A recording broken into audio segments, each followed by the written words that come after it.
All right, welcome. Thank you for joining us tonight. My name is Sarah Peralta, and I'm the Public Information and Marketing Program Manager for Austin Police Oversight, formerly known as the Office of Police Oversight. Tonight, we have an exciting meeting for you guys. We will do our typical quarterly report of complaints data. That would be from July to September 2025. And then we will cover the 2024 annual report. So we'll go ahead and get started. Here's a little bit of housekeeping for an agenda for tonight. First, we'll go over some of the rules for engagement and a brief background for the purpose of this meeting. Then we'll do a quick round of introductions of everyone who's joined us tonight. Then we'll dive into that complaints data from July to September 2025. And then after that, we'll take a quick Q&A and intermission, and then we'll move into the annual report section of this meeting. So we'll cover the 2024 annual report. And then we actually have a really fun activity planned where we want to get some of your feedback about what we should be prioritizing in 2026. So I'm going to introduce the next person to join us. Katrina Dorsey will talk about the community participation guidelines.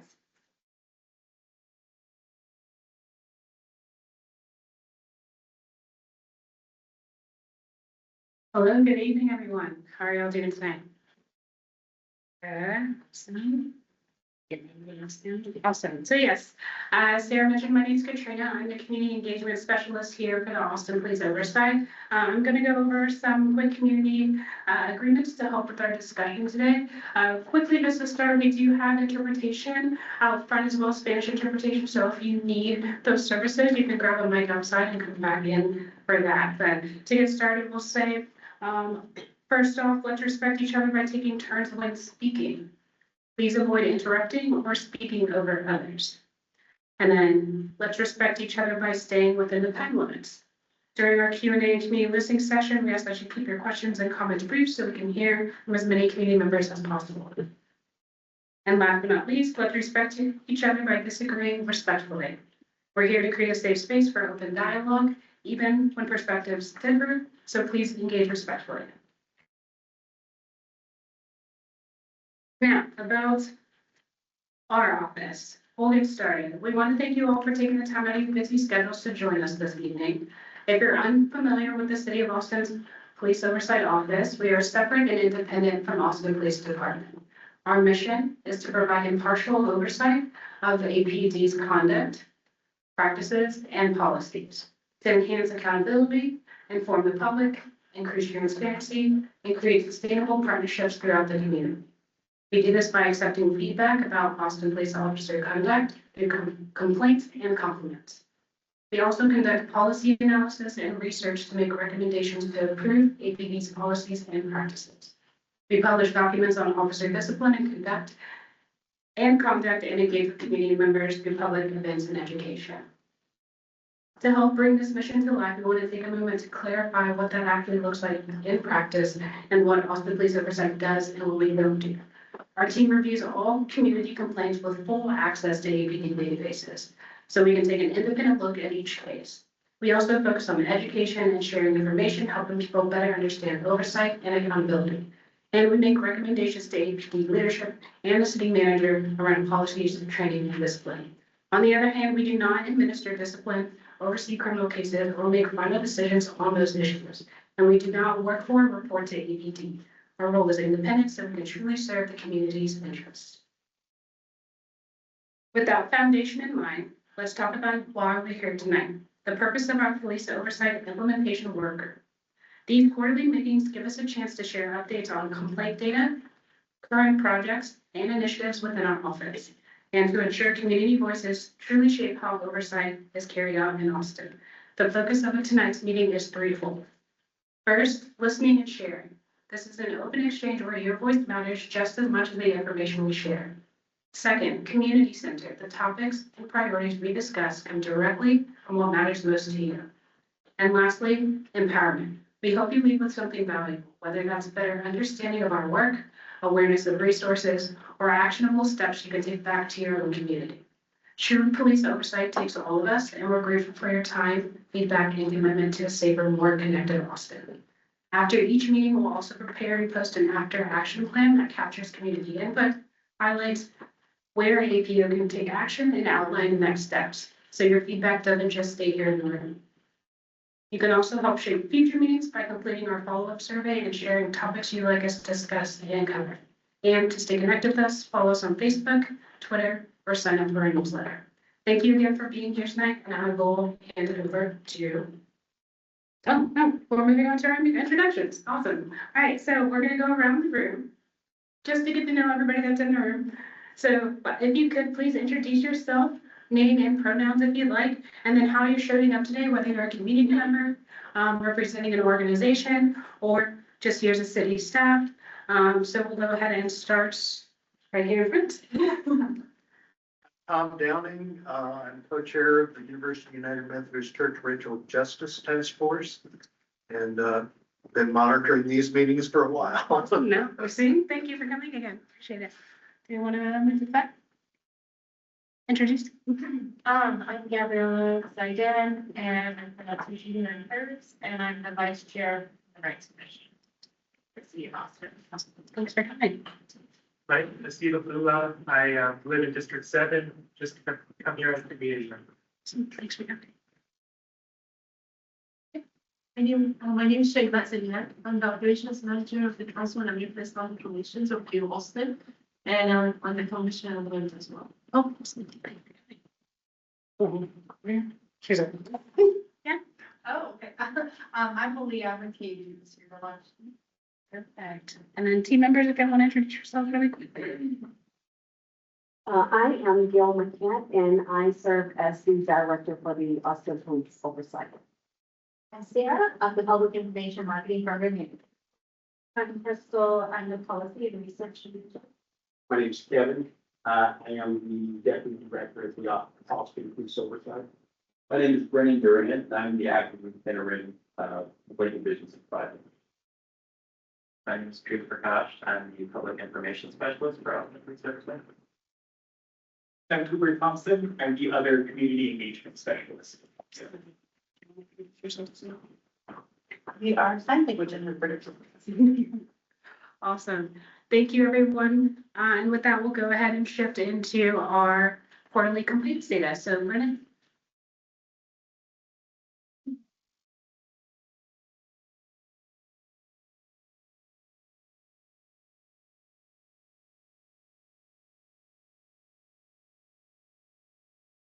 Thank you, Katrina. And as mentioned just before, good evening, everyone. My name is Brennan Duran, and I am the acting interim complaints division supervisor. Over the next few minutes, I'll be sharing data and information about complaints and APO recommendations to the Austin Police Department. Afterwards, I'd be happy to help with any questions you might have. Before we get into the data, I want to provide a few reminders about our complaint process. As you walk through the door, there was a page with most frequently asked questions and an overview of our complaint process that you may reference throughout the next few slides. As our complaints are handled, this is kind of just a brief overview. Our complaints are first received by any member of the community that has had an interaction with an Austin Police Department officer or even witnessed an interaction as well. After receiving the complaint, our complaint specialists conduct what's called a preliminary review, and that they will review any relevant information provided by the complainant with the complaint, any body-worn camera about the incident itself, or any written reports regarding the incident as well. After the preliminary review is conducted, the complaint specialist will reach out to the complainant in regards to how that complainant would like their complaint processed. There are one of three ways. One is a full investigation that they can request the internal affairs to complete over their incident they are reporting. A complainant can request to speak with the supervisor of the officer that they interacted with, or they can just bring it and have it documented as what's called a community concern or any sort of general feedback for the Austin Police Department.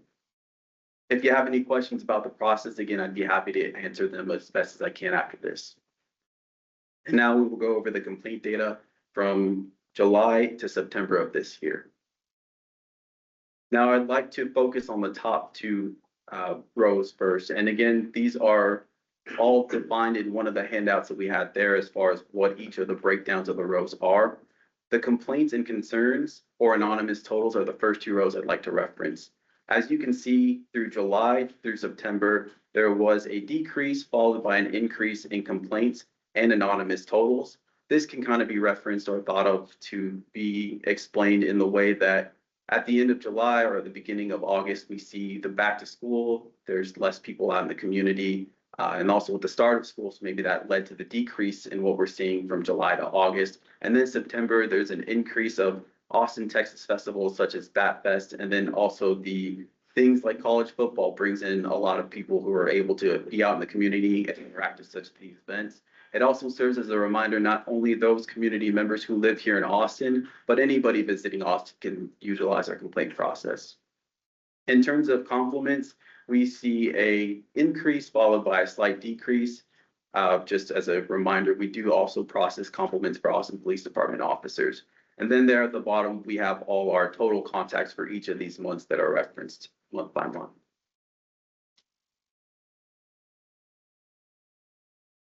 Now for this slide, again, all these terms referenced are on the one sheeter that you had grabbed as you walked in. What I'd like to first talk about is this first slide or the first row, which is preliminary review conducted. It shows it shows a connection to the previous slide in that the amount of complaints received are also going to be the same number as this row as well, because every complaint that we receive is going to go through a preliminary review process, showing that we're upholding each complaint that is going through, giving it that thorough review and looking at it to look at body cam, any sort of written reports or things that is submitted with that complaint. In addition to that, there's also, I want to bring notice to the third and fourth rows, which are similar and even, showing that every case or every complaint that we send down to internal affairs is reviewed and investigated by internal affairs. So again, showing that transparency that what we are sending down to internal affairs is also being looked and investigated by them as well. The pending investigation could be anything from it just hasn't been classified or closed yet, and the classification I will be able to discuss here shortly after this slide. And lastly, resigned or separated during the administrative investigation is listed there as well, as far as a disciplinary recommendation. Now here is the classification of complaints that are sent down to internal affairs. These are referenced in order from Class A, which is our most serious allegations or what could receive the most serious sort of disciplinary actions, all the way to Class D, showing that the officer acted within their authority or within policy. Complaints listed or the bottom slide right there, the bottom row, are complaints that cannot further be investigated. This could be that the complaint received wasn't necessarily over or in connection with an Austin Police Department officer. That is our scope, and we're not necessarily allowed to look into any sort of other authorities or agencies such as DPS or things that might also be community members might have contact with in our city.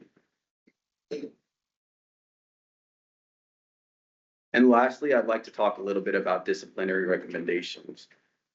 So disciplinary recommendation is when the director of Austin Police Oversight makes a non-binding written disciplinary recommendation to the chief of police or an officer's chain of command about an administrative or complaints investigation that the complaints division participated in or monitored. Last quarter, we published recommendations on cases that included failure to de-escalate, improper police conduct, excessive use of force, and conduct unbecoming of an officer, to name a few. These recommendations are posted online, and there's also a QR code if you'd like to look at these in real time as well.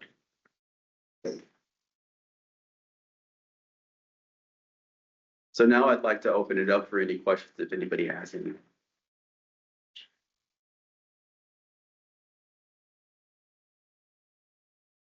Any questions about our complaints data? Yes. So, do you have to have a report with APT to have a complaint? No, anyone can file a complaint. You don't even have to give us your name. We take anonymous complaints. You can file a complaint online, in person, by mail, or by phone. You can even swing by our office. Any other questions?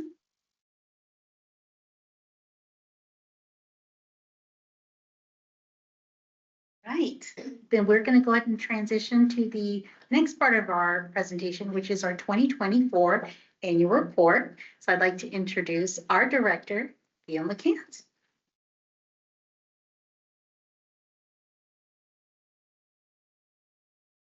Thank you, Sarah. Good evening, and thank you for being here. I'm Gail McCant, and I serve as the Director of the Austin Police Oversight, and we are here this evening to share the 2024 annual report. We have worked to review concerns raised by the community, analyze data and trends, engage the community, and make recommendations to improve public safety in our city. This report reflects the work we've done and the voices that we've heard.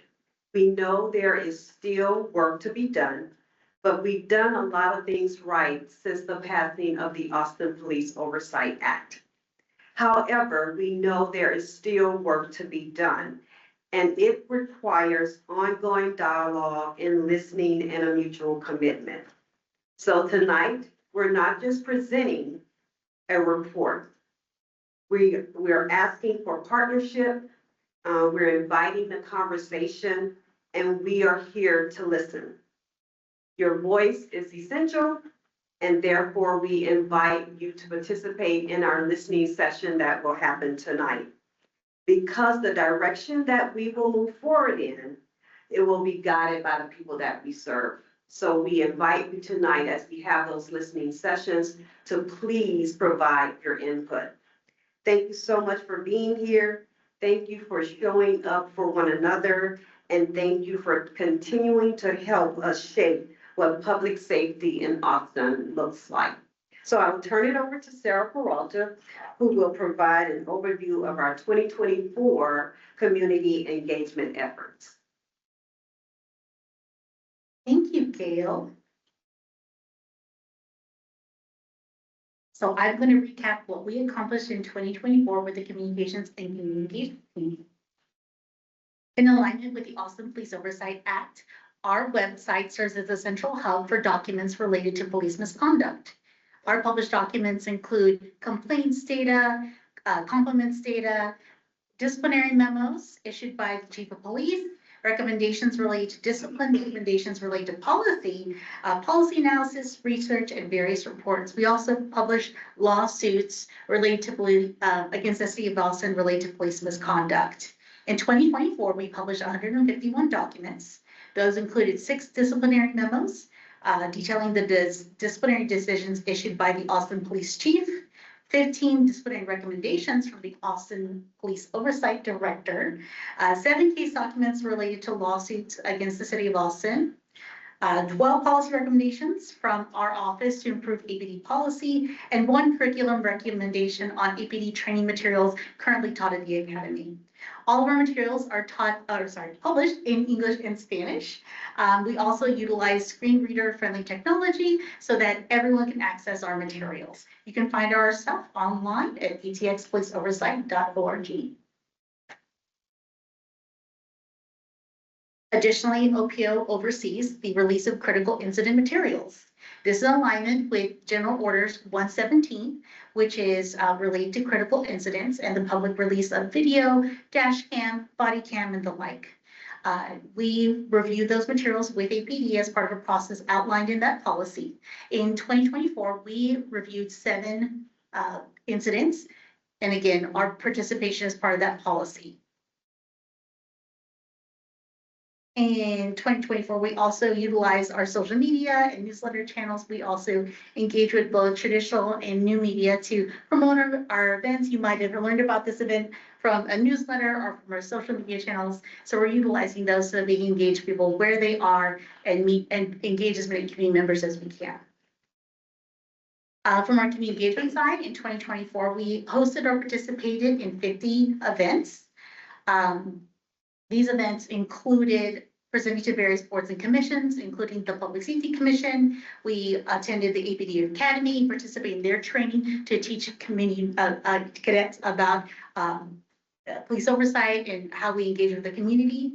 We also presented the Texas Empowerment Academy, And we go to various tabling events out in the community to share our information about our services, how to file a complaint, and knowing your rights when interacting with law enforcement. One of the other items that, well, accomplishments that we did in this last year in 2024 is host this meeting. The Police Oversight Implementation Working Group is a quarterly meeting. We host it in alignment with Resolution 99. So this meeting is, the purpose of this meeting is to review complaints data and answer questions related to the complaints process. We also like to use it to share our work and talk about what we're challenged with, our goals, so that community members know what our office is doing, trying to be as transparent as possible. We alternate hosting these meetings in person and on Zoom to make it as accessible as possible. So in 2024, we hosted 2 meetings on Zoom, and we hosted 2 meetings in person, one at the Asian American Resource Center and one at the Ruiz Branch Library. Any materials that we cover at this meeting are also published on our website at atxpoliceoversight.org. Now I'm going to hand it off to Crystal with the policy and research updates. Thank you, Crystal. Thank you, Sarah. Again, I'm Crystal Kimbrough, and I serve as the Policy and Research Manager for APO. I'm excited to talk about all the things my division accomplished in 2024. But first, I'm going to just do a quick overview of our responsibilities in the policy division. We analyze APD's general orders, policy, training, procedures, and offer recommendations for improvement.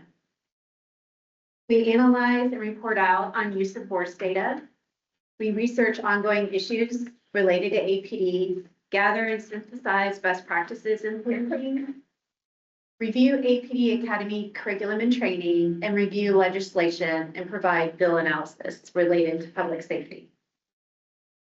Our sources of work include APD-initiated policy changes, complaint-generated trends, city manager directives, city council resolutions, community input, and professional advisory committee curriculum review.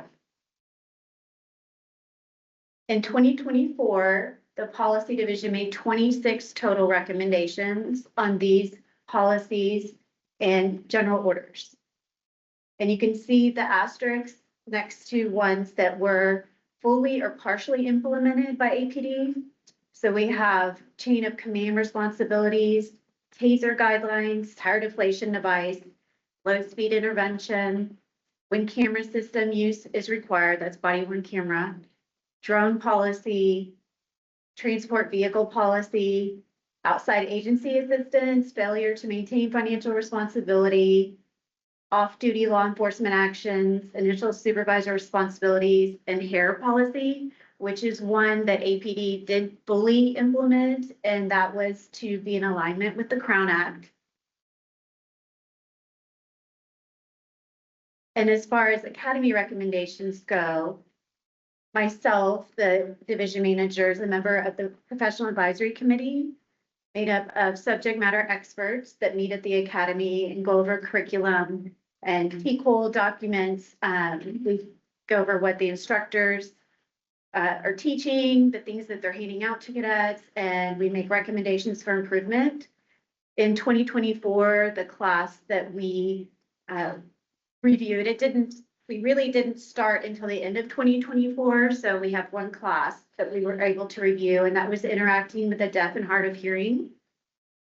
Some of the recommendations, which you can look at the QR code and see details on these recommendations, but they were more community engagement within the deaf and hard of hearing community, use of modern communication tools for interpretation, expand active learning opportunities within the academy, and to use localized history within Austin, like for School for the Deaf, and the history that APD has with the deaf community members.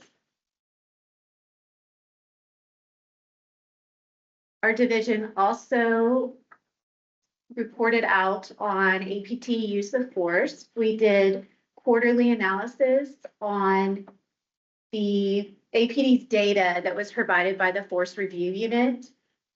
These reports include number of force incidents, number of subjects involved, number of officers involved, level of force by sector, type of force level used, type of response techniques used, and type of resistance encountered. And again, you can use that QR code to go to each quarterly report for more details. And now I'll turn it over to our Deputy Director, Kevin Masters. Thank you, Crystal. Once again, my name is Kevin Masters, and I have the privilege of being the Deputy Director at Austin Police Oversight. I will be providing an overview of complaint division data contained in the 2024 annual report. I know we pulled you out at dinner time, so as a reminder, there's food in the back. There's sandwiches, a pretty good looking tuna salad, as well as some fruit and some beverages. So feel free to fill your bellies before you leave tonight. This slide represents data on volumes of community interactions with the Austin Police Oversight, specifically contacts and compliments. Contacts reflect the number of individuals who reached out to APO, which include complaints, concerns, and general inquiries.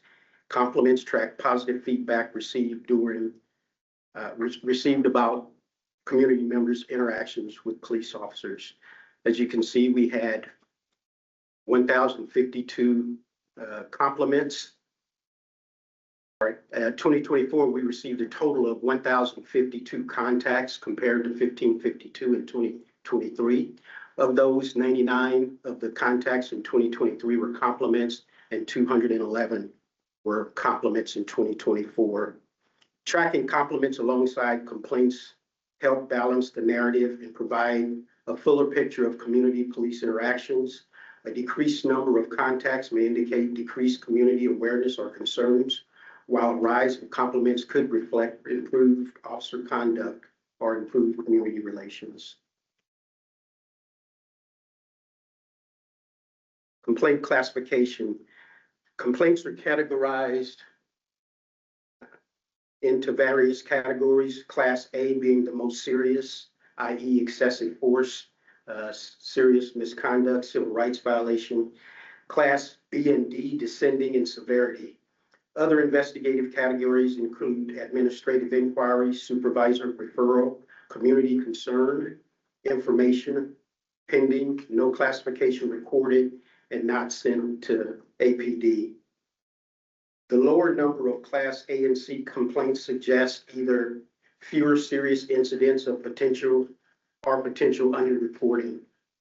A notable number of complaints were community concerns and supervisor referrals, because I believe many people either just want APD to be aware of their experience or they want to speak directly to a supervisor. Internal complaints seem to trend into Class A and B and minor policy violations and supervisor referral. As a reminder, internal complaints are complaints that are made by members of the police department.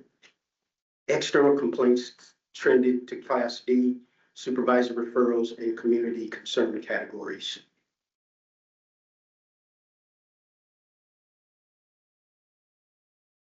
Internal and external complaint outcomes. This slide distinguishes internal complaints filed by APD personnel and external complaints filed by community members. Outcomes include the number of formal investigations launched and the number of complaints that resulted in sustained findings.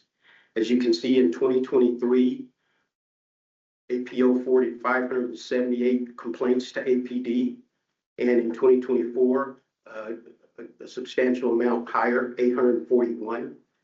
In 2023, of the 578 complaints that were forwarded, we recommended investigation on 215 of those complaints, and 14 resulted in sustained findings. In 2024, of the 841 complaints we forwarded to APD, we recommended 159 be formally investigated, and an increase of 69 were sustained compared to the 14 in 2023. Internal complaints represent the complaints that are filed by police against police. In 2023, there was 179 complaints filed internally compared to 241 in 24. In 23, there were 128 investigated compared to 231 in 2024. And of the 179 investigated in 2023, 89 were sustained compared to of the 241 or 231 investigated in 2024, 107 were sustained. Comparing internal versus external outcomes shows a disparity in how complaints are handled based on their origin. A high number of internal complaints are sustained following the investigation, which may indicate more serious attention are given to the internal complaints. Discipline issued. Disciplinary actions taken by APD in response to substantiated complaints include letters of reprimand, suspension, education-based discipline, and termination. As you can see, a higher number of discipline is received for internal complaints as opposed to external complaints. The number and type of disciplinary actions provide insight into APD's accountability practices. You will see the majority of discipline resulting from internal complaints, with fewer instances of formal discipline being assessed for external complaints.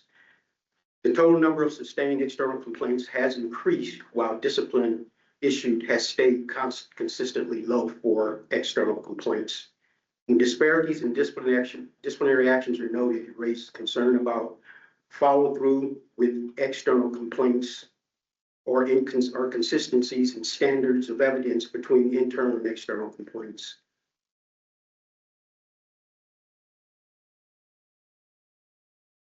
Key findings and considerations from 2023 to 2024. Contacts declined, compliments doubled, external and internal complaints rose, more officers face discipline. External complaints tend to Class D, trending toward Class D in supervisor referrals and community concerns. Sustained community complaints increased nearly 400% from 2023 to 2024. Some additional key considerations is APO recognizes officers are more likely to receive sustained findings and be disciplined for internal complaints. Some scenarios that could impact these are the level of the allegations. Internal complaints seem to focus on more severe allegations, and internal APD members are knowledgeable about what constitutes an actual policy violation. Therefore, when an internal complaint is filed, it's more apt that it will be sustained. Because if I'm an officer and I see someone doing something, I'm aware of a policy violation more so than a community member, an external community member filing a complaint. I'm happy to answer any questions you may have. If none, I'm happy to turn it back over to Director McCann. Yes, sir. Do you ever have occasion when a complaint is received externally and internally both? Yes, we do. And what we do is we note in our system that we align them. We merge them together and we continue. If they close the internal complaint, we continue to investigate and ask them to continue to investigate the external complaint to conclusion, because we want to make sure all external complaints that are submitted for formal investigation has a beginning, a middle, and an end. Thank you.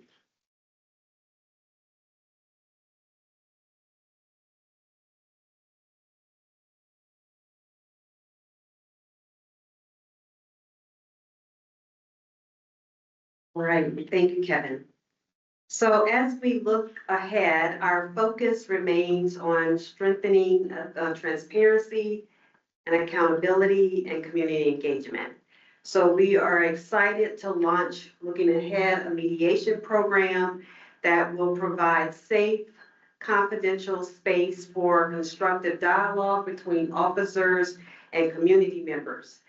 We will also relaunch this coming year the Know Your Rights tool to ensure that residents are informed and empowered during interactions with law enforcement. Building on our success, this year we had our very first open house event. So building on the success of that event, we plan to offer additional opportunities for the community to see our process up close. So look for that looking forward. And finally, we plan to launch our first ever officer-involved shooting dashboard. Yay!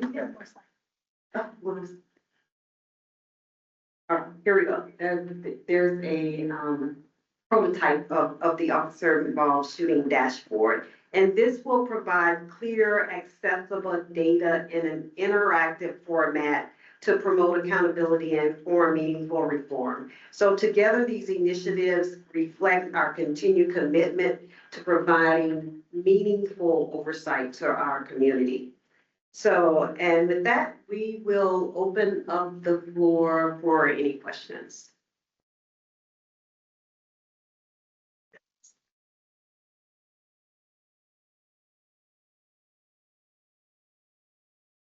No questions? Y'all are ready for the, oh, go ahead, Tom. Uh, You're having your quarterly reports, some of them online, some of them on Zoom. Have you considered with the kind of tension in the community because of ICE and those sort of things, having hybrid meetings for all four, where somebody who is afraid to get out could attend by Zoom? That's a great suggestion.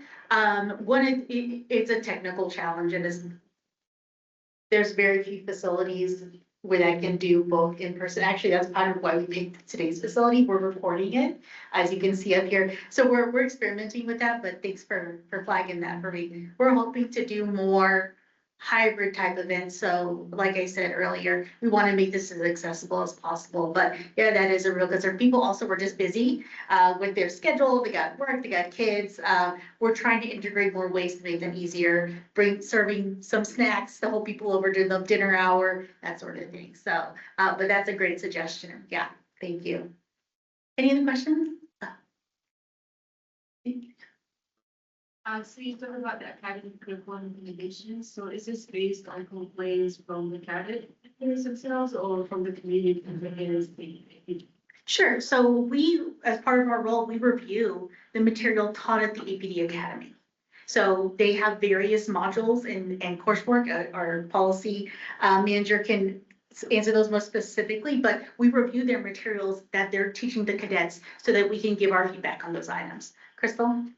Yeah, it's not based on any complaints, but we work with several members of APD, including the instructors and the academy, and we said, and everyone, victim services is there as well, the mental health supervisor is there, and we just really, it takes probably a couple months depending on the class, but we go over the take-home material, what the instructors are teaching in the class. We also look at any supplemental materials that the using, just to kind of give our feedback for both APO's lens on how they could improve each class and course. How long do you do this? Well, like I said, in 2024, it just started, the meeting started with the PAC, so we are one down, but this past year, that I have reviewed, you can look at all of our recommendations online since there were 5 classes. So if you look online, you can see all the ones we did in 2025 so far. Follow up on that. In the past, we've had a real difficulty getting the academy teachers and stuff to cooperate. Are you doing better with that? I feel like it's doing very well. It's been open dialogue and all of the recommendations that come from everyone go into one report that then goes to executive level staff to see the changes that are going to be made going forward in the curriculum. And I also know that they are even trying to get, a little more standardized. So even the PowerPoints are going to be more standardized, more professional, and a lot more scenario-based teaching, which was a huge concern for a lot of people that we were doing, not just death by PowerPoint and memorize this, that they actually are practicing what they're learning and getting the opportunity. I know the deaf and hard of hearing course, that was one of our recommendations, to have actual members of the community practice even, how they would communicate with an interpreter in that situation or different ways that they could. So it's been going well so far. Recommendations on our website. So not to just promote the website because I do the website, but we break down, we can't always publish the PowerPoints themselves, the materials themselves, because copyright reasons.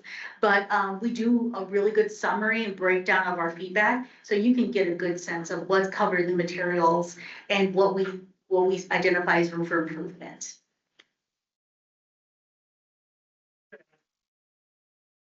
A layman question, it's my first time, thank you for hosting it.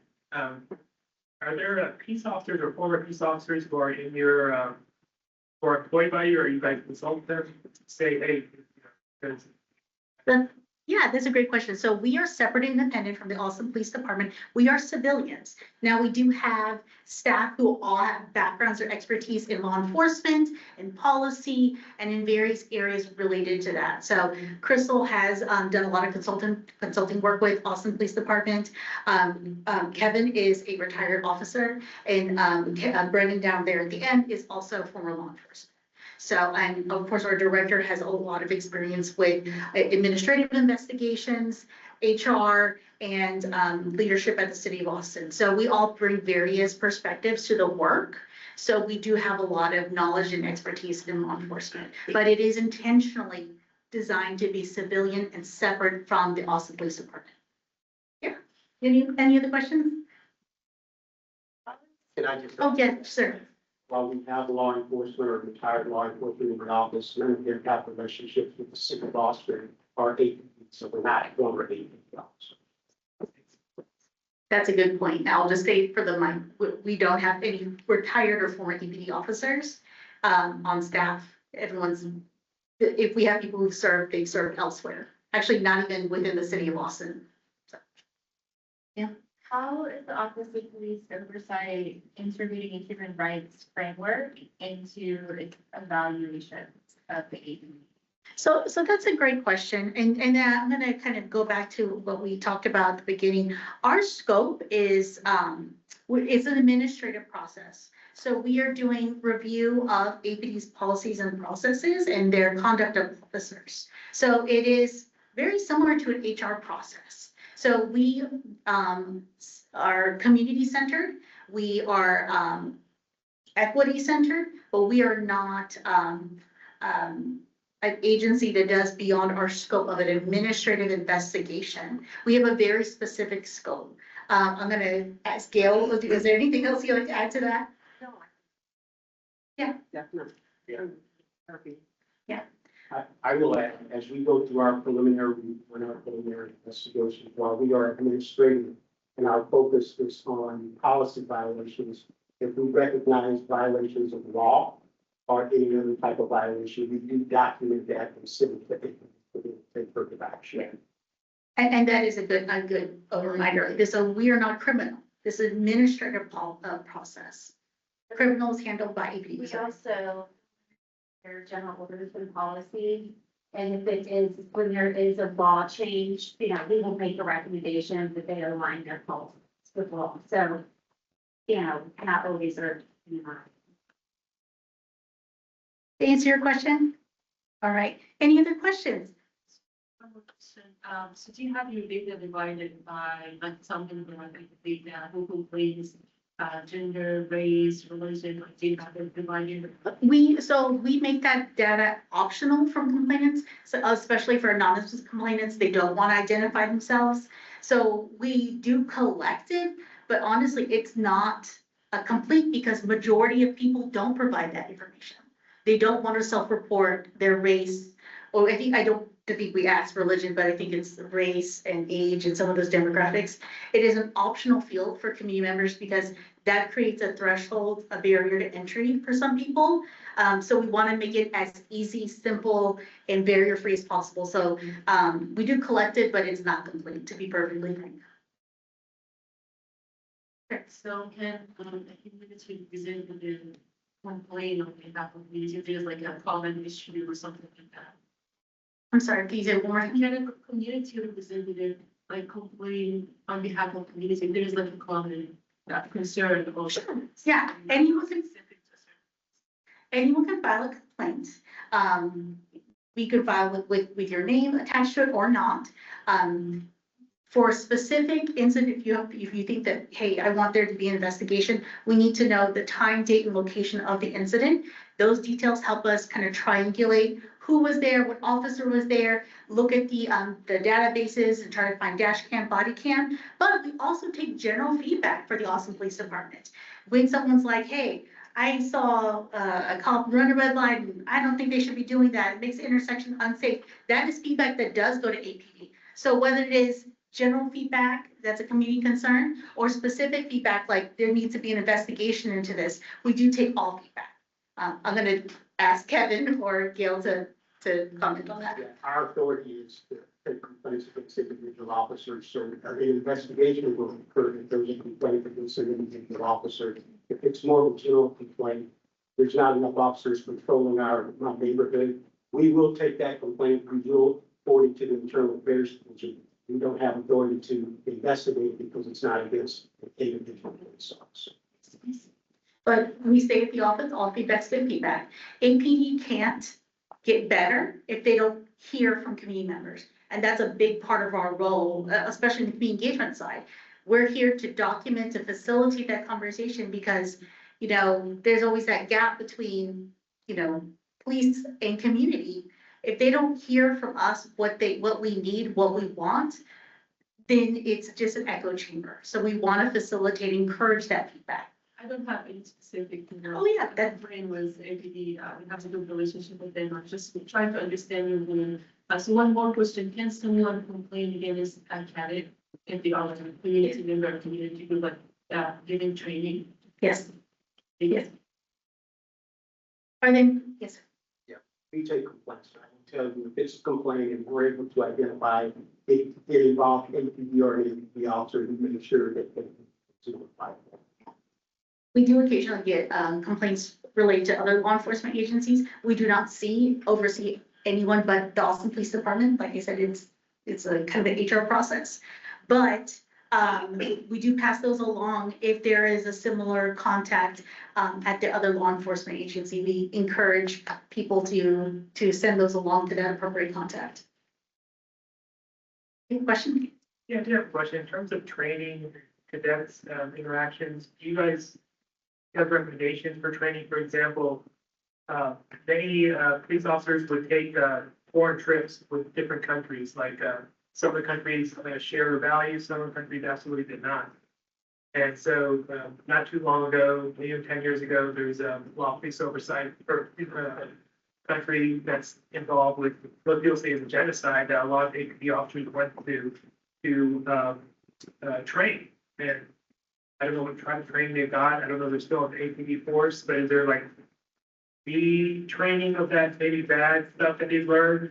I don't know if we're worried like retraining or stopping, or not stopping, but highly recommending the commission and the police officers not to be corrupted by that type of training. Right now, there is a consultant working with APD, Dr. Engel, and they are revamping their use of force policy. De-escalation is, and has been for the past several years, it's, you know, I know they're trying to integrate de-escalation within every class, like really, it's the ICAT training as well. I seem to remember what you're talking about, and that happened, it was a while ago. But I know that the policies they have in place now, and since 2020, they have changed a lot of, you can look at the report online, it's A can't wait. And if, you know, like strangleholds are no longer allowed, they've gone in and redone a lot of the really, I want to say, things that were allowed before 2020 that are not allowed now. So there's more of a focus on de-escalation at APD.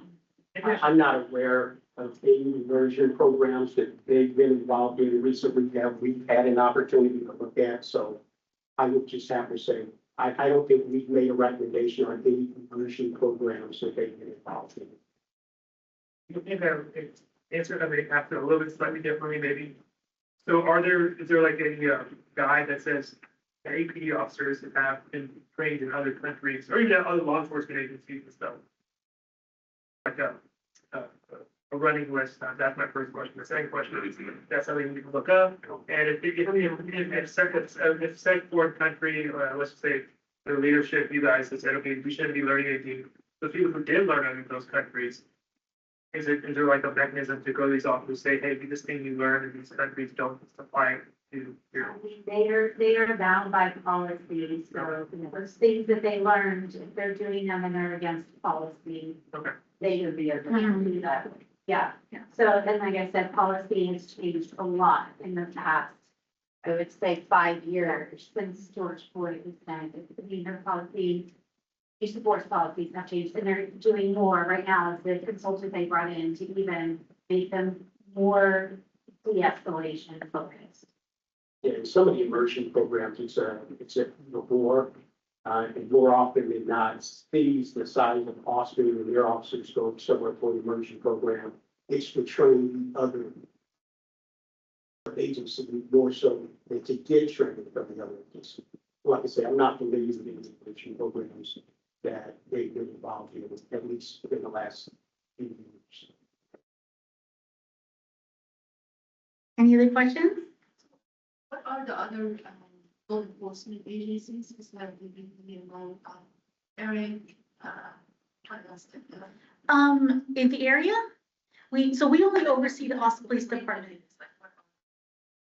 Or just APD, the home base is just. So we only oversee, so think about it this way, we work at the city of Austin. Austin Police Department also works at the city of Austin, so we're all employees of the city of Austin. If they work for Travis County, if they work for DPS, we don't work at the same place. So this is an administrative process. It is, we're overseeing employees of the city of Austin. Does that make sense? Yeah. Any other questions? Oh, sorry, go ahead. So the know your rights, so we watching, know your rights. Yes. So how people get access to this? Is it like you come to the community or they come to you, like online? So we're actually really excited to talk about that. I think it's on a slide, right, Katrina? Yeah. So, I'm gonna skip ahead. We'll go back to that one, so I'm not skipping. So as part of relaunching this project, we are asking for community members to give us feedback on our materials, to give us some ideas. We're doing focus groups and surveys. So if you are interested in participating and providing input on what we're doing, we'd love for you to invite you in. We'd love for you to share the word. We want to get as many people a part of this. We want diverse communities, people with these experiences, people who've never had experiences with law enforcement. We want to spread the word. So we encourage you to take the survey here. And if you'd like to be in touch about a focus group, Katrina is actually the lead on this project. Katrina, I don't know if there's anything I left out if you want to say.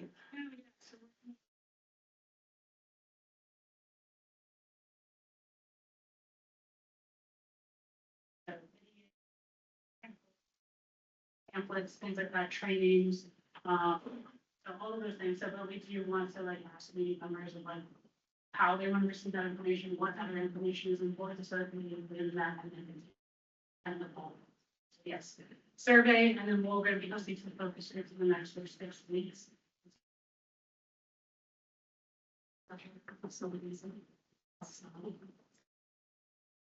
You might work better with the screen there.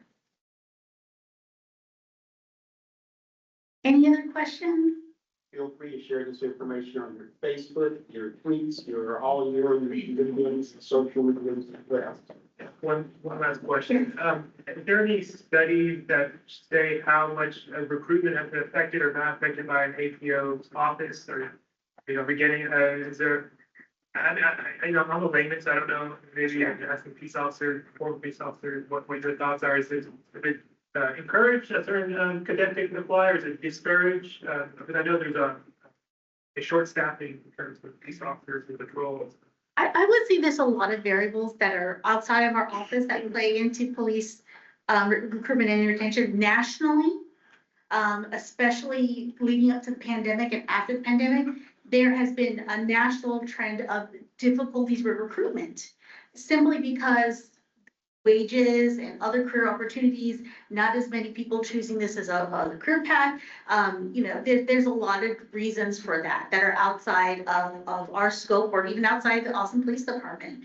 There's also some, challenges APD has faced. For instance, they got audited last year, or was it earlier this year, about their recruitment marketing plan, and got feedback on that plan. There's a lot of room for improvement there. So, if you want to have positive outcomes of recruitment, you have to have certain, goals and standards. And so there's things that they could be doing better on improving their marketing and outreach for specifically recruitment. For our office, we didn't have a specific impact that I would say on recruitment.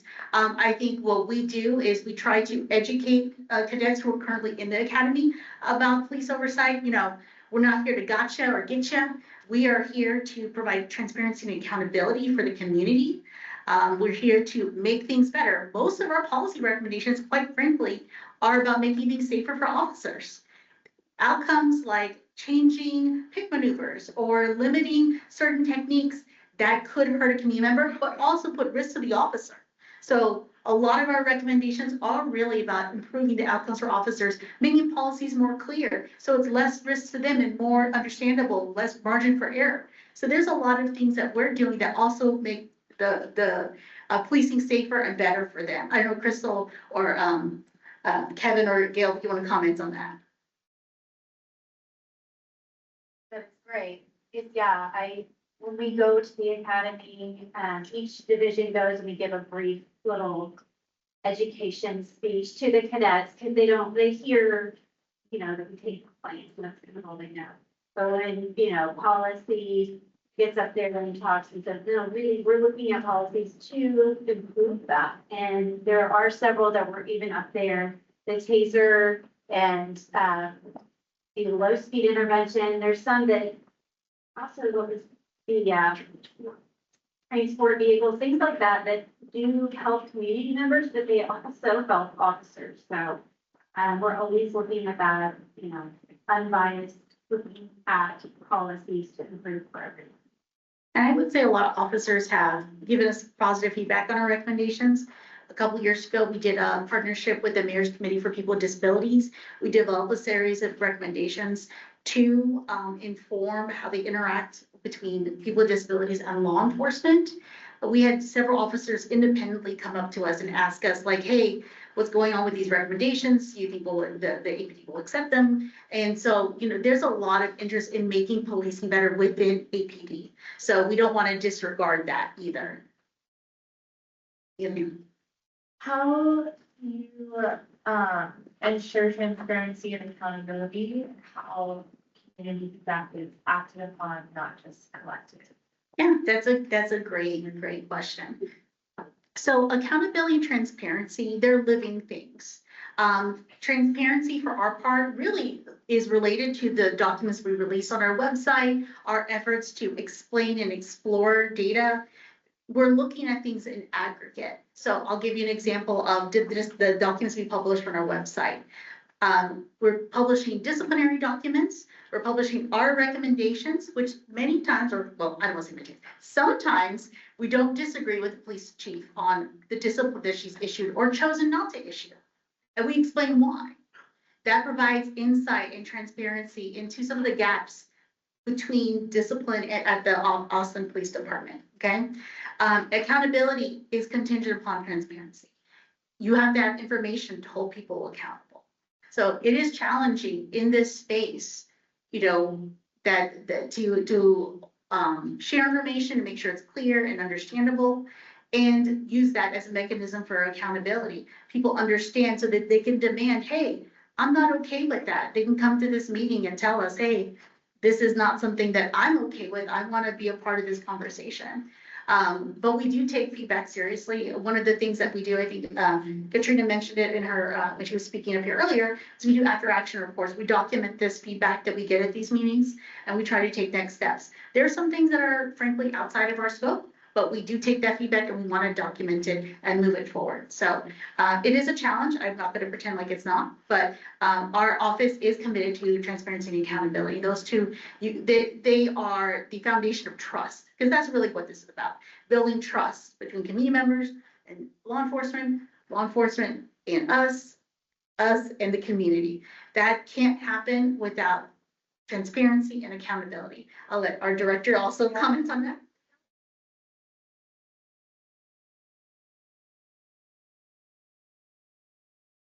So your feedback informs our next step. And so we want to hear that information. We want to get that feedback from the community members so that when we're looking at that information, it helps informs our goals, our strategic plan. And so that information is not just data collected, but data we want to act. Did that answer your question? I'm glad you're here tonight. I hope that you will come again and keep asking these questions. Like I said earlier, all feedback is good feedback. We can't move things forward. And I'm sure, I hope you heard tonight, there's a lot of things we're working on that are aligned with community concerns. We can't move those things forward without the community being a part of it, pushing us. We want you to be a part of these conversations and come and bug us about those things. It's not bugging us yet. It actually helps us. And we hope that you come again and keep moving, help us move the conversation forward. No, I appreciate the insight. I did want to go off of what the gentleman in front of me had originally said, is these opportunities that you have coming up are really important. And there's a lot of fear that's happening right now. And the people that are feeling some of the most pain and the most fear are the voices that want to be in these spaces. Or if they don't want to be, that's where the disconnect happens. And so I know that media is an issue, but what other alternatives could there be to make sure those that are most marginalized are not pushed to the wayside? Especially now, and especially with the police. Yeah, we hope that you would adjourn with us and clear what you hear tonight and let people know that we're here. We're available for contact without seeing us. You can send an anonymous complaint. Call us, you can do it online. We're hoping that some of the messages that we're communicating, you will push it out into your communities as well. The thing you guys know, you're right. That's so important and valuable.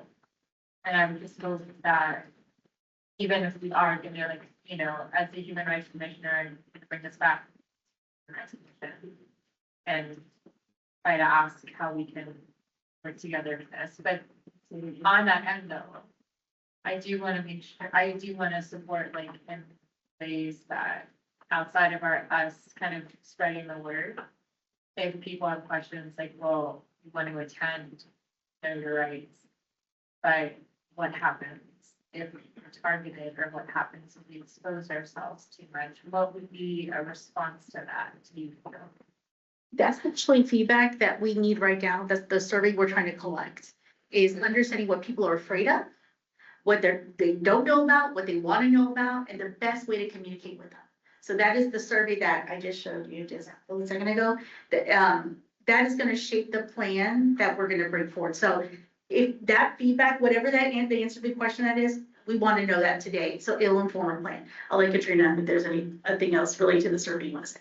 No, yeah, I think that's kind of like the goal of what we're doing from this community engagement standpoint, is like, we want to get into those spaces where people feel comfortable. I think know your rights is something that's universal, and so whether like normal marginalized or not be on the other end of the spectrum, like understanding how to communicate that. And so we want to reach as many people as we can. And so if that means coming to churches, coming to, you know, spaces where people already feel safe, that's what we want to do. And then also making it in spaces where it is more open and people can talk about it and get something like that. So I think understanding, but to your point, those different areas where people might have limitations or feel uncomfortable, and then how we can work together to learn them. So we're saying like, that's a good segue into our activity and asking you guys these kind of questions and answers, and then continuing this conversation as far as like, how can we, you guys as community members, give us this, ask us these questions so we can start thinking about this. My last question then is, I'm presuming that there's certain benchmarks of, like, for example, know your rights. When would you ideally want survey information to be inputted by so that they don't miss the opportunity and then know your rights happen? So yeah, and so by new year, so we're trying to just work on some things, but the Know Your Rights program is also going to be a living, breathing. It's not just a one-time program. Yeah, it's going to be something that people when laws change, when the climate changes, right, we want to be able to come back to the community, okay, we understand this is happening, how can we adjust this to address some of the fears, concerns that we have? Thank you so much. Great questions. So we want to change gears and move on to our activity, which is really, really fun. I think there's some great conversation that we want to capture. Before I let you guys take a quick intermission, I want to talk about the Community Police Review Commission, promo our commission, really interesting meetings. Oh, one of our commissioners has joined us. Perfect timing, sir. We really invite you to join those meetings. You can watch them online, ATXN, streaming. You can watch them online. They're also recorded. You can also attend in person, 3 p.m. on Fridays, third Fridays of the month at City Hall. Parking is free. And you can also meet our great commissioners who are working very, very hard. They are community volunteers who are selected by the city manager, who are interested in police oversight. They apply to be a part of this. They're passionate about this work. And so we want to make sure people know that that is another mechanism for engagement. They are often asking the same questions that y'all are, so we encourage you to make that connection. I already talked about our survey. Please take our survey, please, please, please. And then our next meeting, this next meeting will be in February. So stay tuned for that date. We're working on, as you guys put out some great feedback on how we conduct these meetings to make them as accessible as possible. It's, it is a work in progress, but I think every meeting is getting a little bit easier, trying to schedule it in a way that makes sense. But if you have feedback about that, come find me. I'm here and I'd love to hear your thoughts. Please share it widely. We will also be sharing this on our website, the materials that we presented today, and we'll be promoting, this was kind of the soft launch for the survey and the focus group, so y'all get the sneak peek.